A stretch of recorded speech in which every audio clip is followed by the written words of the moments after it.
madaxda ciidamadooda Soomaaliya joogaan ee ADMIS oo kulan ku yeeshay Kampala isla markaasina ka soo saareen warmurtiyeed madaxweynaha Soomaaliya oo goobjoog ka ahaa iyo kan Uganda iyo sidoo kalena ciidamadiisa qayb ay ka yihiin iyo kan Burundi iyo sidoo kalena dalka aan walaalahana Djibouti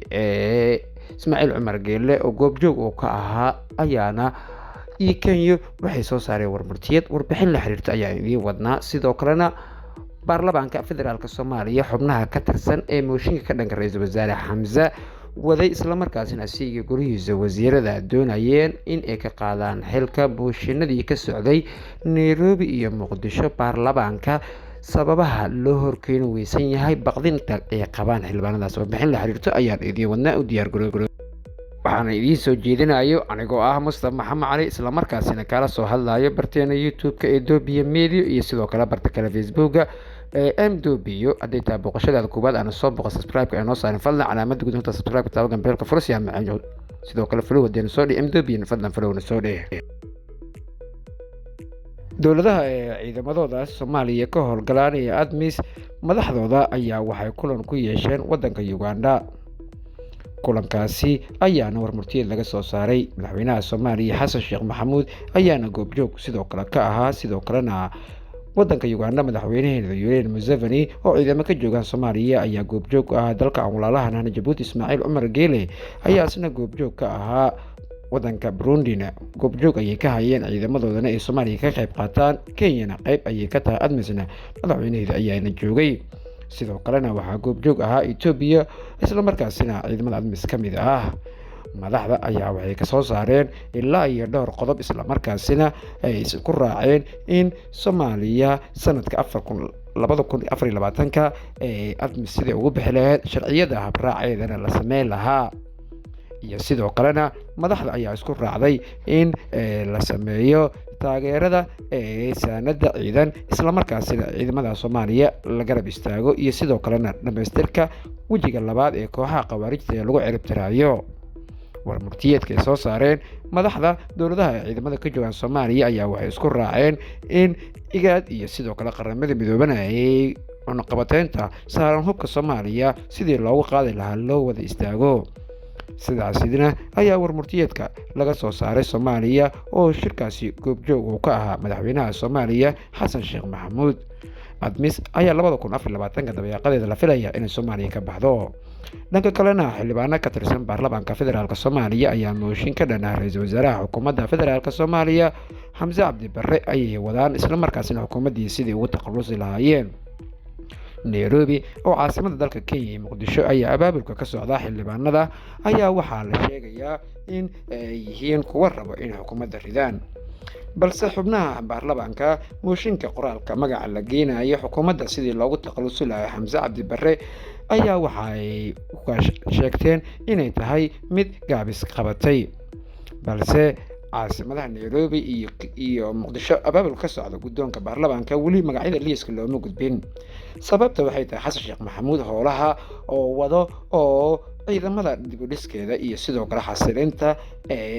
magaalada Muqdisho ayaa waxaa loo arkaa in siyaasiyiin badan ay xildhibaano ah haddii ay mooshinkaas magacyadooda ku qoraan in loo arko dagaalka wajigiisa labaad inay caqabad ay ku naqanayaan sidaas darteedna taasi ayaa ku noqotay xeyndaabka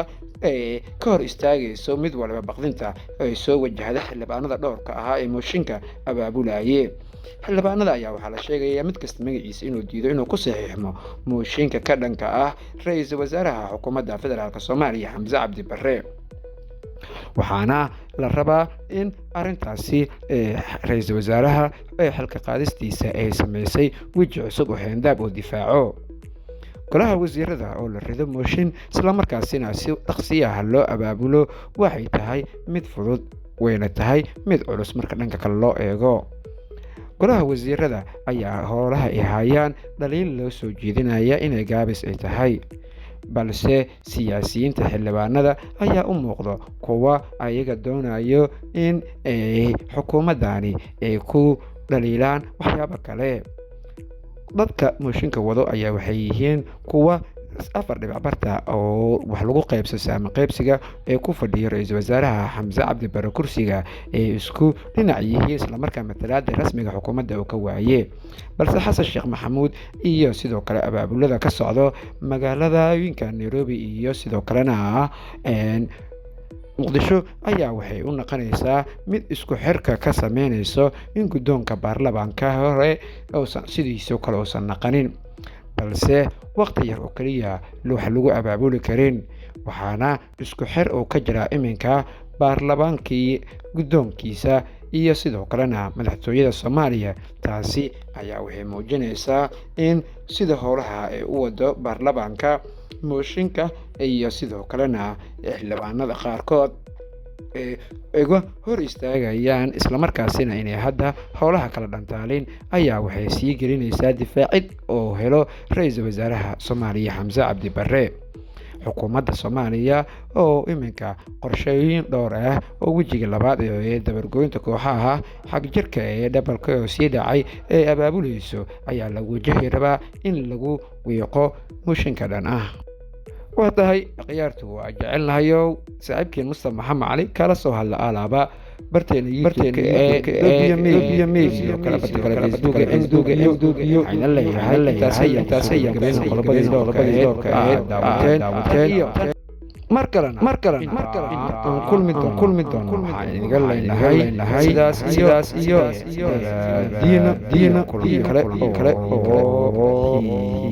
سلام